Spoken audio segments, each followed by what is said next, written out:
வணக்கங்க. இந்த வீடியோல 11th கெமிஸ்ட்ரி யூனிட் 9 சொல்யூஷன்ஸ்ல இருக்கக்கூடிய புக் பேக் கொஸ்டின் நம்பர் 43 தான் பார்க்க போறோம். which solution has the lower freezing point? So ரெண்டு சொல்யூஷன்ஸ் கொடுத்திருக்காங்க. 10 gram of methanol in 100 gram of water, இன்னொன்னு 20 gram of ethanol in 200 gram of water அப்படின்னு சொல்லி கொடுத்திருக்காங்க.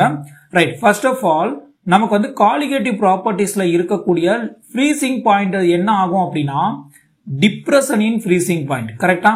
காலிகேட்டிவ் ப்ராப்பர்ட்டிஸ்ல ஃப்ரீசிங் பாயிண்ட் வந்து டிப்ரெஷன் இன் ஃப்ரீசிங் பாயிண்ட் தான் வரும். அப்போ டிப்ரெஷன் இன் ஃப்ரீசிங் பாயிண்ட் ஆக்சுவலா விட ஃப்ரீசிங் பாயிண்ட் என்ன ஆகும், உங்களுக்கு சொல்யூட் ஆட் பண்றப்போ குறையும். அதுதான் இதோட மீனிங். அப்போ del TF is equal to KFM, இதுதான் ஃபார்முலா. அப்போ இந்த இடத்துல இருக்கக்கூடிய இந்த del TFங்கிறது தான் டிப்ரெஷன் இன் ஃப்ரீசிங் பாயிண்ட் சொல்லுவோம், which is directly proportional to molality. அப்போ del TF is directly proportional to molality. molality ரொம்ப குறைஞ்சிச்சுன்னா டிப்ரெஷன் இன் ஃப்ரீசிங் பாயிண்ட் ரொம்ப குறையும். ஒரு உதாரணத்துக்கு நான் ஒரு கதை சொல்றேனே பாருங்களேன். இப்போ இந்த இடத்துல ஃப்ரீசிங் பாயிண்ட் லெவல் இருக்கு. நான் A Bன்னு சொல்லி ரெண்டு சொல்யூஷன் எடுக்கிறேன். இப்போ A ஓட லெவல் இங்க வந்திருக்கு, B ஓட லெவல் இங்க வந்திருக்குன்னா என்ன அர்த்தம்னா Bக்கு வந்து ரொம்ப டிப்ரெஷன் இன் ஃப்ரீசிங் பாயிண்ட் குறைஞ்சிருக்குன்னு அர்த்தம். அப்போ நீங்க டிப்ரெஷன் இன் ஃப்ரீசிங் பாயிண்ட கண்டுபிடிச்சாலும் இந்த டிஃபரன்ஸ் நீங்க பாருங்க. இது இவ்வளவு டிஃபரன்ஸ், இது இவ்வளவு டிஃபரன்ஸ். அப்ப யாருக்கு டிஃபரன்ஸ் அதிகமா இருக்கோ அவங்களுக்கு தான் ஃப்ரீசிங் பாயிண்ட் என்ன இருக்கும், கம்மியா இருக்கும்னு சொல்லி சொல்லலாமா? இப்ப क्वेश्चंसல என்ன கேட்டிருக்காங்க, which are solution lower freezing point தான் கேட்டிருக்காங்க. அப்ப நீங்க del TF கண்டுபிடிக்கிறதுல யாருக்கு வந்து உங்களுக்கு அதிகமான del TF இருக்கோ அவங்களுக்கு தான் ஃப்ரீசிங் பாயிண்ட் லோயரா இருக்கும். சோ இதுதான் concept.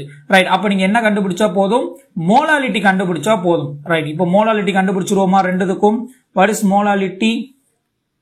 molality, number of moles of solute, number of moles of solute divided by mass of solvent in kilogramல சொல்லணும். கரெக்டா? இதை நான் எப்படி மாத்துறேன்னா number of moles of solute வந்து given mass of solute, number of moles of solute na என்னது, given mass of solute divided by molar mass of solute whole divided by, so volume of mass of solvent நான் எதுல எடுத்துக்கிறேன், கிராம்ல எடுத்துக்கிறேன். அப்ப என்ன பண்ணுவீங்க, divided by 1000 போடுவீங்க. இப்ப இதுதான் நான் என்ன பண்ண போறேன்னா ரெண்டுத்துக்குமே எடுத்து எழுத போறேன். மெத்தனாலுக்கு எழுத போறேன், எத்தனாலுக்கு எழுத போறேன். அப்போ ஃபர்ஸ்ட் எழுதுவோமா?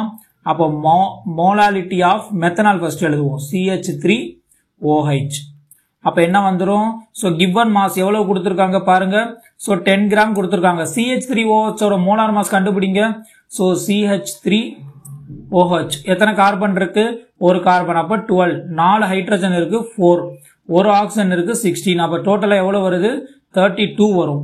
அப்ப நீங்க என்ன எழுதுவீங்க, மேல வந்து 10 கிராம் டிவைடட் பை 32 இன்டு, அதாவது இதை நான் கீழே கொண்டு வந்துட்டேன், இதை நான் மேல கொண்டு போயிடுறேன். அப்ப இன்டு மேல 1000 வந்துடும். எவ்வளவு மாஸ் கொடுத்திருக்காங்க, 100 கிராம் ஆஃப் சால்வெண்ட். அப்ப 100. அப்ப 2 சைஃபர் கேன்சல் பண்ணிடலாம்.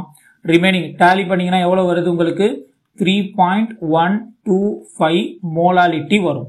இதே மாதிரி மோலாலிட்டி ஆஃப் எத்தனால் கண்டுபிடிங்க. எத்தனாலுக்கு எவ்வளவு வருது உங்களுக்கு பாருங்க. எத்தனால் எவ்வளவு கிராம் கொடுத்திருக்காங்க, 20 கிராம். எத்தனாலோட molecular formula C2H5OH. அப்ப 2 கார்பன்னா 24, 6 ஹைட்ரஜன்னா 6, ஒரு ஆக்சிஜன்னா 16. அப்ப 30, 40, 46 வருது. கரெக்டா? எவ்வளவு கிராம், 20 கிராம். அப்ப 20 டிவைடட் பை 46 இன்டு மேல 1000 எவ்வளவு வெயிட் கொடுத்திருக்காங்க, 200 கிராம். கீழே 200. அப்ப கேன்சல் பண்ணீங்கன்னா 5 வந்துரும். சோ ரிமைனிங் டேலி பண்ணி ஃபைனல் ஆன்சர் 2.174 மோலால் கிடைக்குது.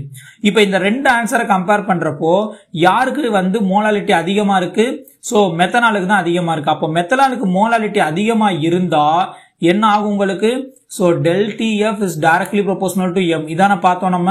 அப்ப இங்க யாருக்கு அதிகமா இருக்கோ அவங்களுக்கு தான் ஃப்ரீசிங் பாயிண்டோட டிப்ரெஷன் அதிகமா இருக்கும், ஃப்ரீசிங் பாயிண்ட் கம்மியா இருக்கும். அப்ப therefore யாருக்கு கம்மியா இருக்கும் எடுத்து எழுதிடுவோமா, மெத்தனாலுக்கு தான் கம்மியா இருக்கும். அதை சென்டென்ஸ்ல எடுத்து எழுதணும். therefore depression in freezing point depression in freezing point is more. எங்க? In methanol. In methanol solution. In methanol solution. And it will have lower freezing point. And it will have lower freezing point. So this is the answer of this question. Thank you.